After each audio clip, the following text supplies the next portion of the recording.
Does this sound familiar to you? Someone close to you passes away, and they leave behind some possessions, often a suitcase.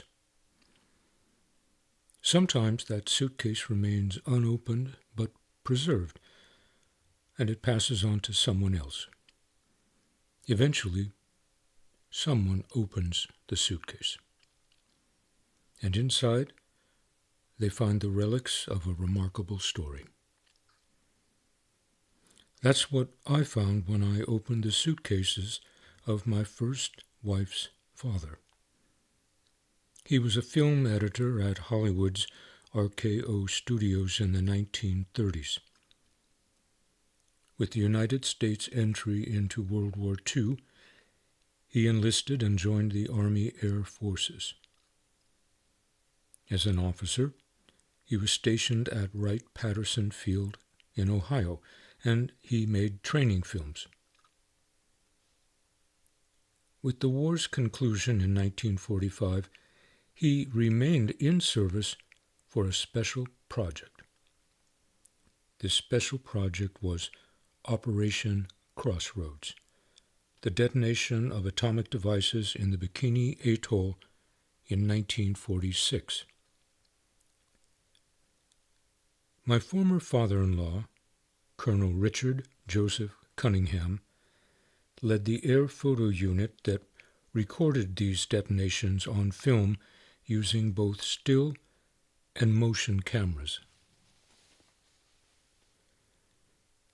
He was proud of his service, and he kept many relics of his experience. He preserved them in a couple of suitcases.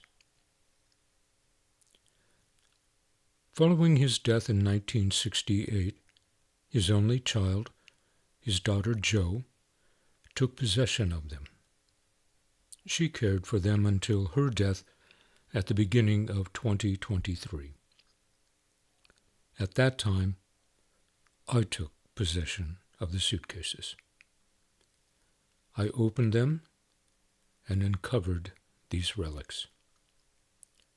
I discovered a unique story of the people who served on this historic mission. It is a story that Colonel Cunningham treasured. It is a story that I want to share with you.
This documentary, Atomic Shot, tells the story of the United States Army Air Force's role in the nuclear tests at Bikini Atoll during July 1946.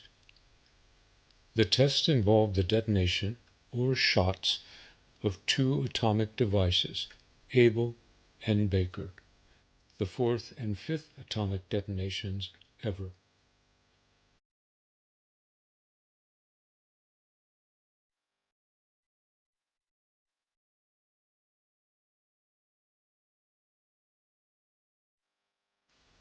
The Army Air Forces were in a joint task force with the U.S. Navy. The role of the Army Air Forces, soon to become the United States Air Force, was to record on film the dropping of a shot from the air and of a radio-controlled shot submerged in the water.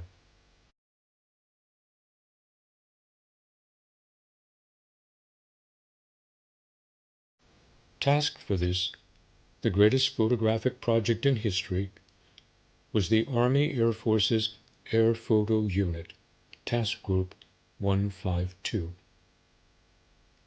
This documentary, drawn from the group's original materials, tells the story of the people who served in this historic project in their words and their images.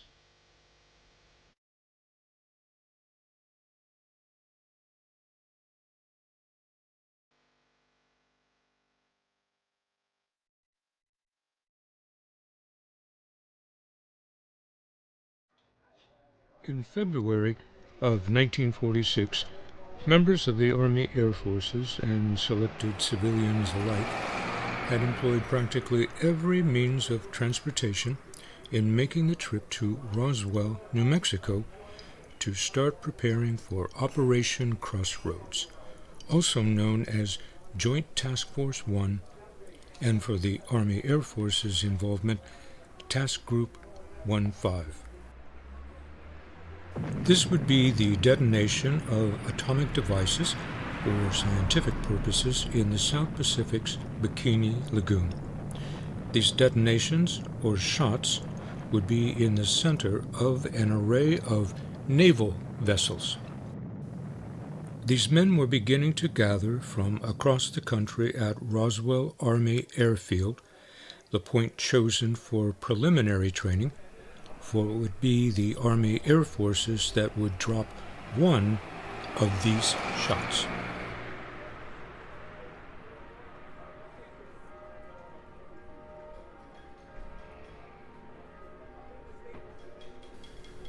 Roswell was a small, typical southwestern town sitting in the center of a seemingly endless dusty plain. Because of its unique appearance, the town created the illusion of an old-time settlement, even though it was quite modern. Locals who dressed in their native costumes added further color to the scene.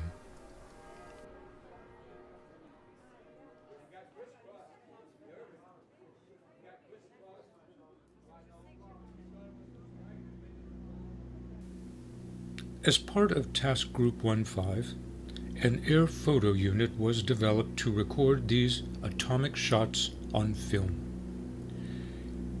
As the months progressed, so did other units.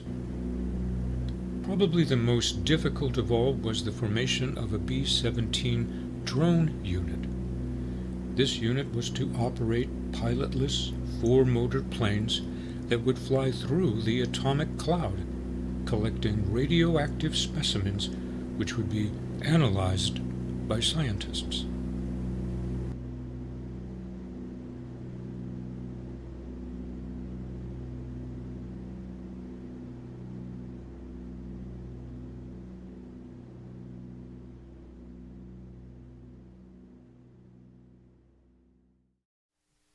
By March, rehearsal missions were being scheduled frequently, mostly over the Las Lunas bombing range near Albuquerque. A further rehearsal mission, duplicating all conditions expected to be found over Bikini, was staged 200 miles off the San Diego coast. Results of Zebra mission were highly satisfactory, as movie cameras and the oblique aerial cameras not only picked up the falling bomb and the blast, but also showed a complete record of the dissipating smoke.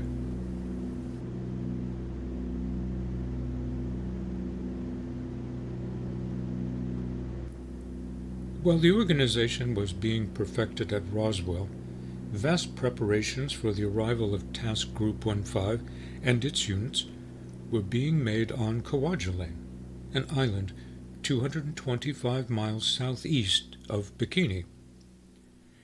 Even though Kwajalein had been occupied during the war, certain construction was required there so it could serve as a base for the B-29 bomb carrier and various large aircraft, plus other necessary facilities.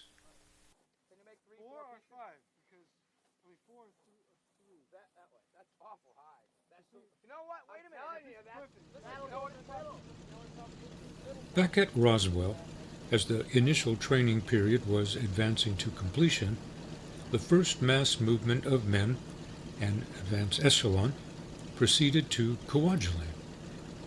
44 men and 2 officers from the Air Photo Unit set off. Soon after, the remainder of enlisted men, officers, and civilians began leaving Roswell for Kwajalein. Some left by Green Hornet, that is, the air transport line.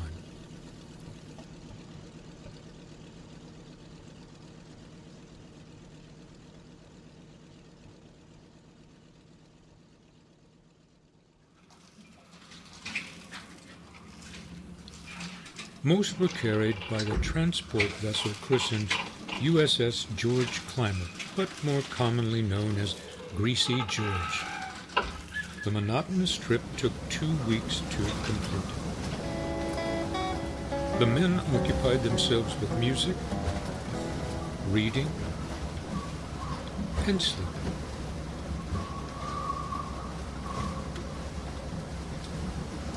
They were quite happy when at long last they were able to clamber down the landing nets and into the LCT for the short trip from George to the shore.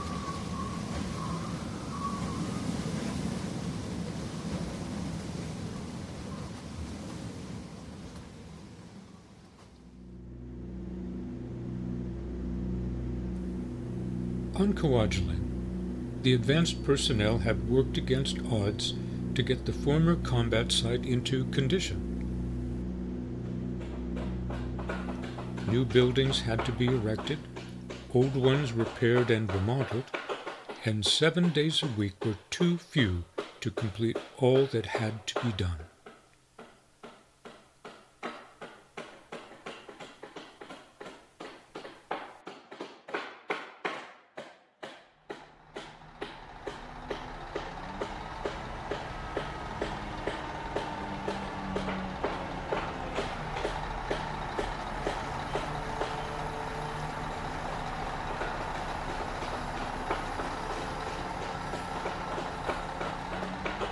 The communications at Kwajalein were very efficient. All these facilities were utilized to the utmost. The teletype played an important part, as it does in all major operations. Always busy was the radio section that kept in constant touch with task headquarters and the mainland.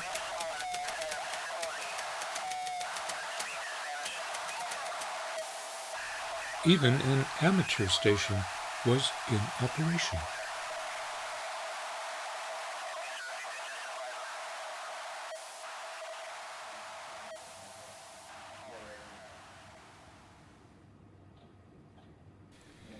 The Kwajalein weather station was complete in every detail, and the climatic information that it furnished to the task group was extremely accurate.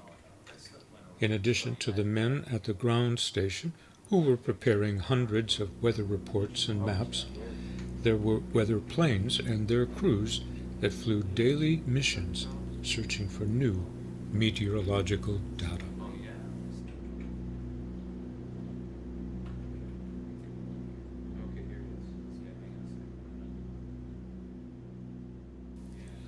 A total of 326 cameras were amassed to photograph the Able and Baker Day tests, the 2 atomic shots.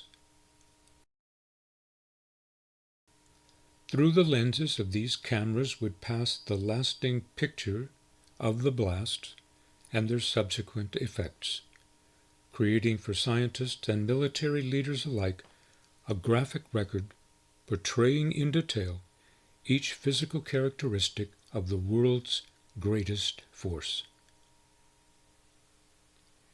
These cameras ranged in size from the diminutive K-35 to the gigantic special K-18.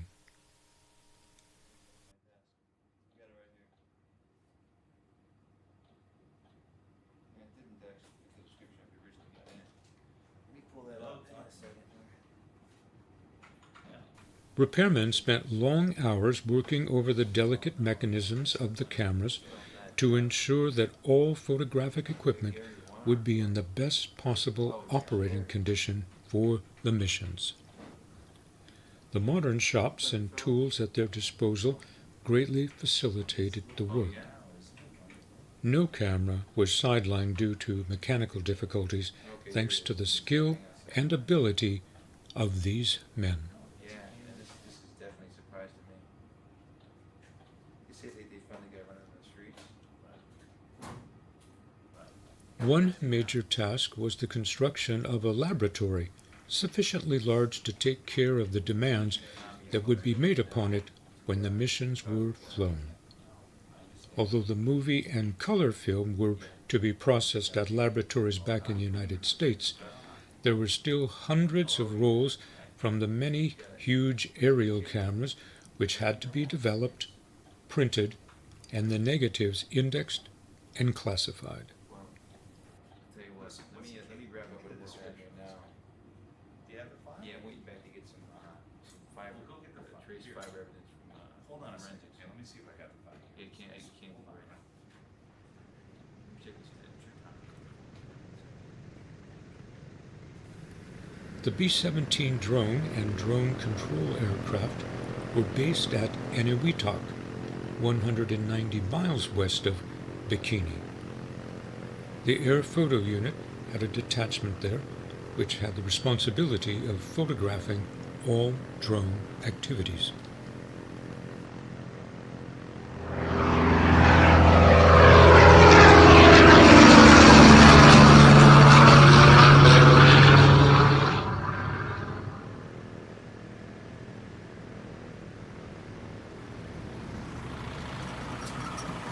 The various technical instruments, gauges, meters, cameras, etc., were mounted at strategic points on Bikini, in the target area, and in aircraft around the target.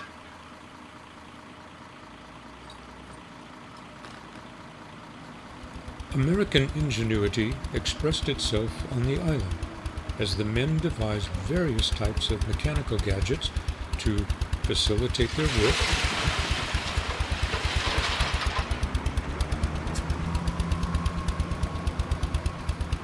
augment their recreation,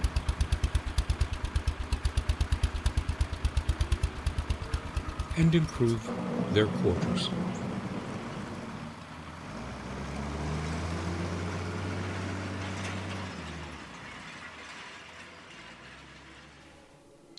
Religious observance played a significant role in the lives of many members of Task Group 1-5.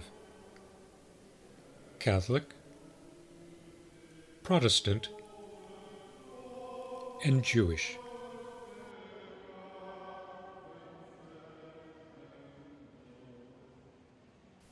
Reverence for those who gave their lives securing Bikini during the war was solemnly acknowledged.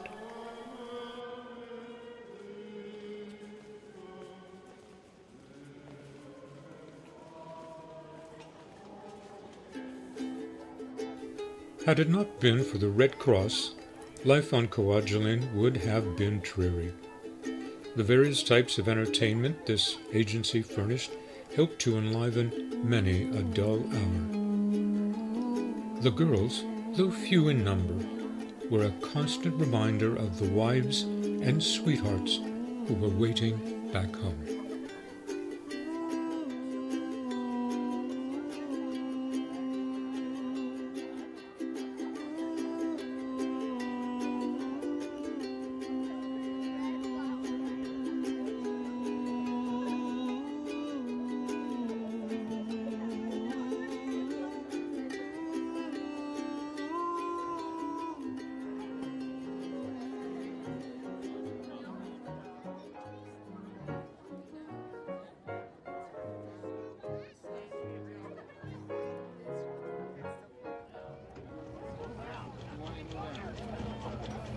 To the maintenance men goes credit for keeping all the mechanical devices used by the Air Task Group in first-class operating condition. Aircraft mechanics, motor pool personnel, and members of the base maintenance section worked day and night to keep every activity functioning properly.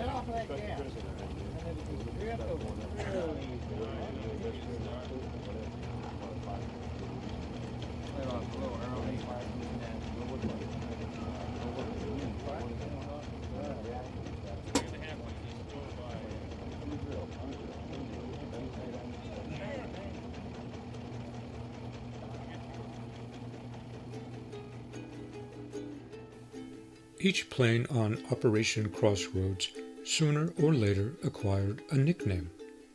Some were comical, others were a little more serious-minded. Perhaps the most nostalgic was that of the bomb carrier, Dave's Dream. The plane was so named in honor of Major David Semple, its original bombardier, who died on a training flight before the unit left Roswell.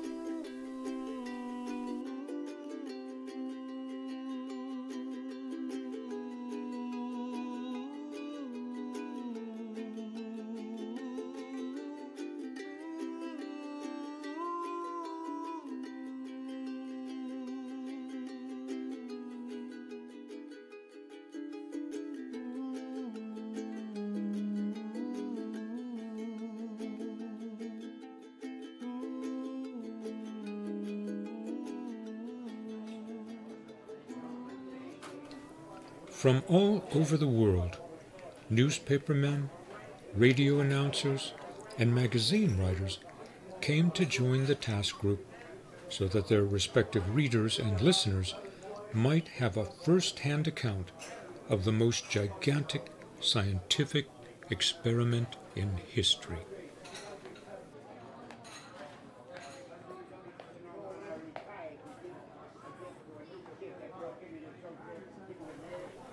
At the time of the detonation, some of these observers were in the air over Bikini Lagoon, while others were on the command ship, Mount McKinley, anchored 15 miles out to sea.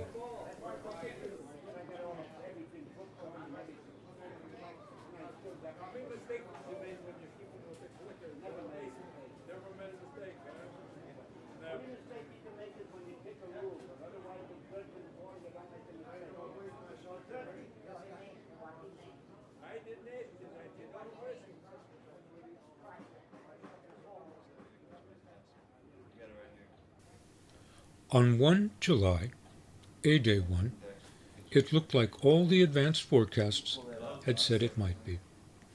The order from the Admiral's flagship went out to proceed as planned. Briefings were held before dawn for the crews that would be airborne at the time of detonation. Each operational detail was reviewed so that the mission could be accomplished with split-second precision.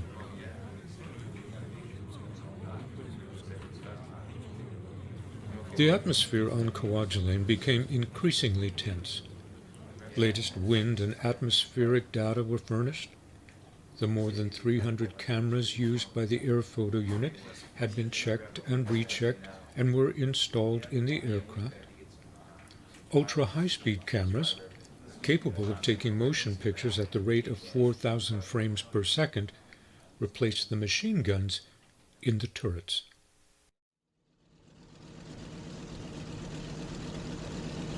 With the breaking of dawn, heavy thunderheads bordered the horizon, and the sun rose in a lemon-yellowed sea of fire. However, to the west, over the lagoon, a brilliant rainbow was like an arch promise that this was it. This was the day for which all the men had been working and sweating.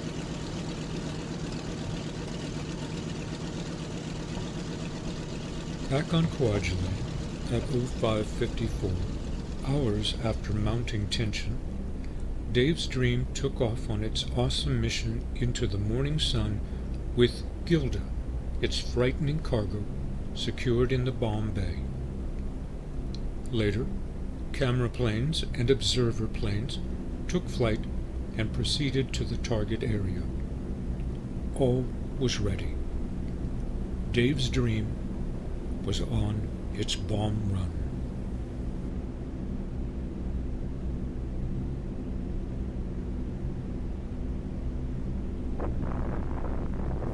A few hundred feet over the target array, a blinding flash, which virtually blotted out the morning sun, marked the detonation of the world's fourth atomic bomb.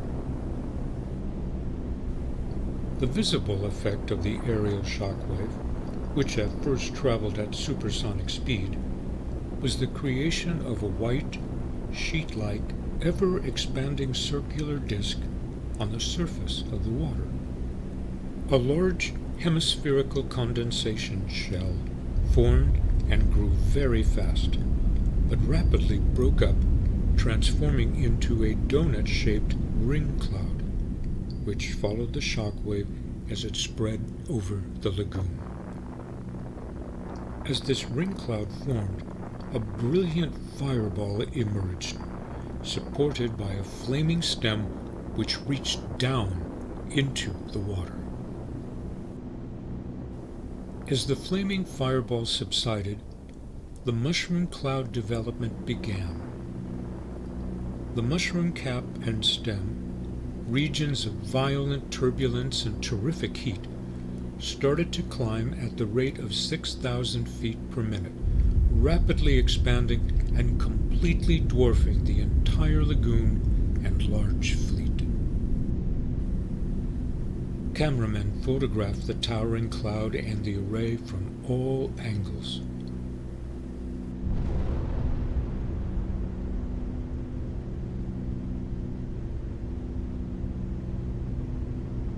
For 2 hours after the burst, camera planes and radiological planes flew in elliptical patterns around the target area, following the progress of the dissipating radioactive cloud.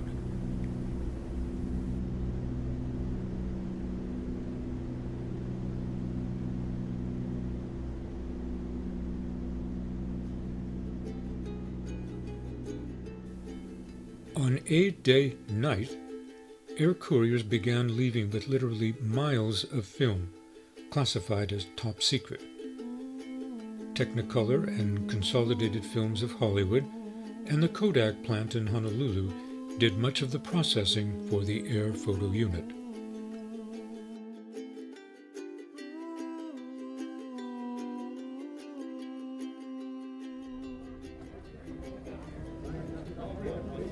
The Able Day mission had been successfully completed, and weary men and aircraft felt a deep sense of pride in their achievement. Chow line at the mess hall was especially popular.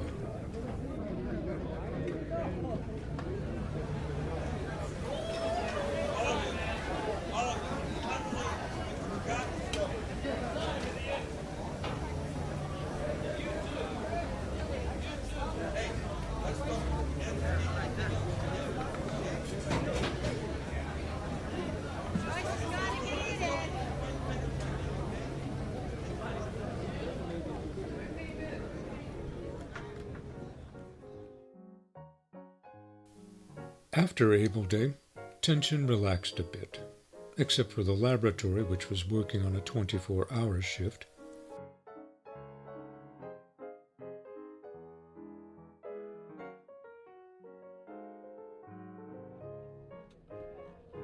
The men found time for swimming and other sporting events, which up to now had been merely sandwiched in among their arduous duties.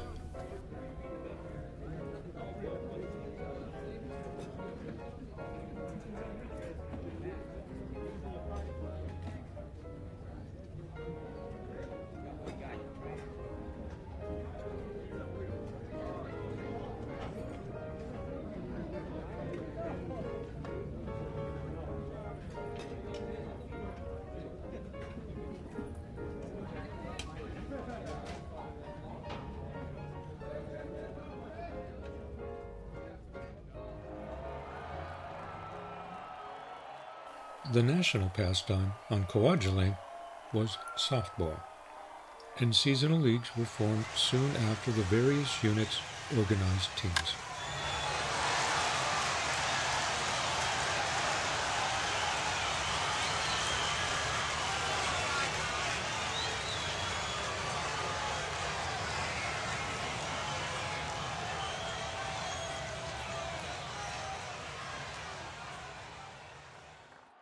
Fishing was another favorite of the men, many of whom had tremendous catches to boast of before leaving. Organized boxing matches and horseshoe tournaments had their share of followers on the island.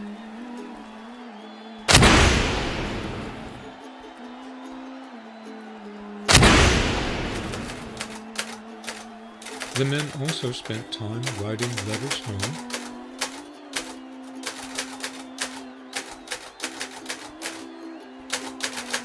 reading popular magazines and books, and making music.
Prior to 25 July, designated Baker Day, the first time an atomic device would be detonated underwater, preparations for the second test began to gather momentum. Once again, photographic equipment was thoroughly checked, planes were inspected with the utmost scrutiny, and through the camera openings on the sides of the photographic aircraft were thrust the huge telescopic lenses that would once more record on film the phenomenon of the fifth atomic shot.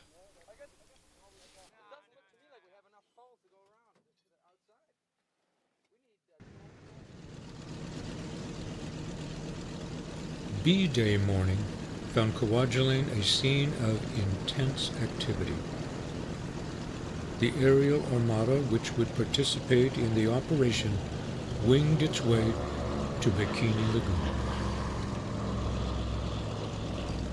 High over the target array, the planes that took part in the first test once again were in their assigned positions, awaiting the blast. Several fathoms below the surface of the lagoon, suspended from an LCM anchored amid the guinea pig fleet, the atomic device awaited radio-controlled detonation.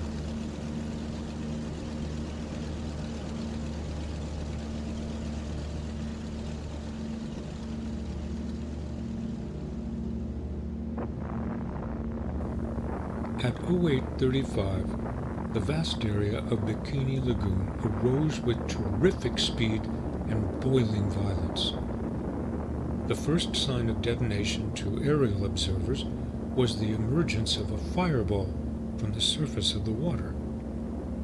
This fireball, which was much smaller and far less brilliant than that of Test Able, was almost immediately hidden by the spherical dome of the water column as it opened up, forming a crown.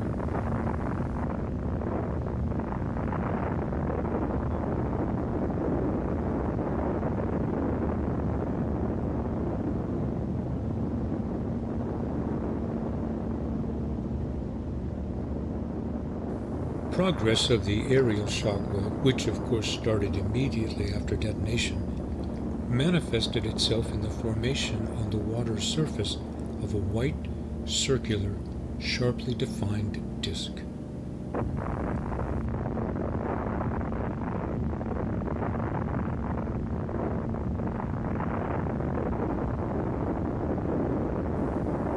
The donut-shaped ring cloud expanded horizontally and followed the path of the aerial shockwave.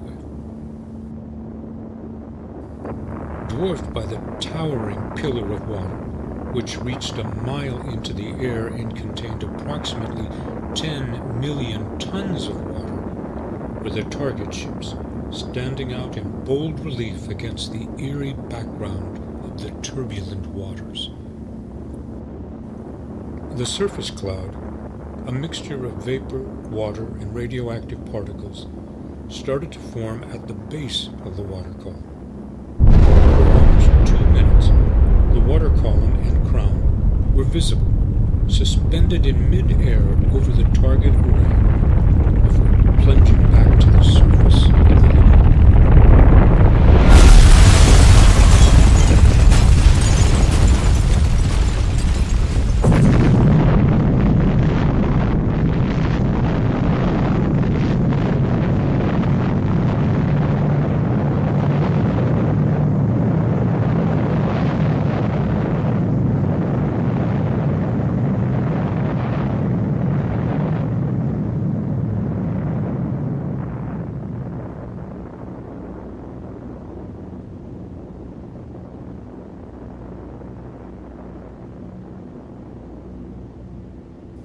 Of the 100 ships in the target array, none escaped damage by the blast. The battleships Nagato and Arkansas, the aircraft carrier Saratoga, and 9 other lesser craft now rested on the bottom of the lagoon. Of those which remained afloat, many had been twisted and torn by the devastating force unleashed by the device. The Baker Day mission had been brought to a successful conclusion.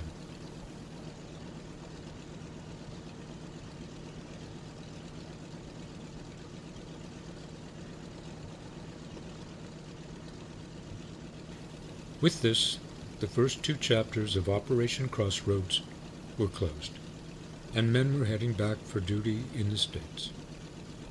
Some would stay with the organization. Couriers carrying the film back to processing laboratories and the new advanced base at St. Louis left first, but others soon followed. Left behind was a sprinkling of men. The organization would keep the home fires burning, guard the stored equipment, and see that the area did not fall into the state of disrepair in which it had been found by early arrivals in March, because Kwajalein, as with Bikini, was to be used again.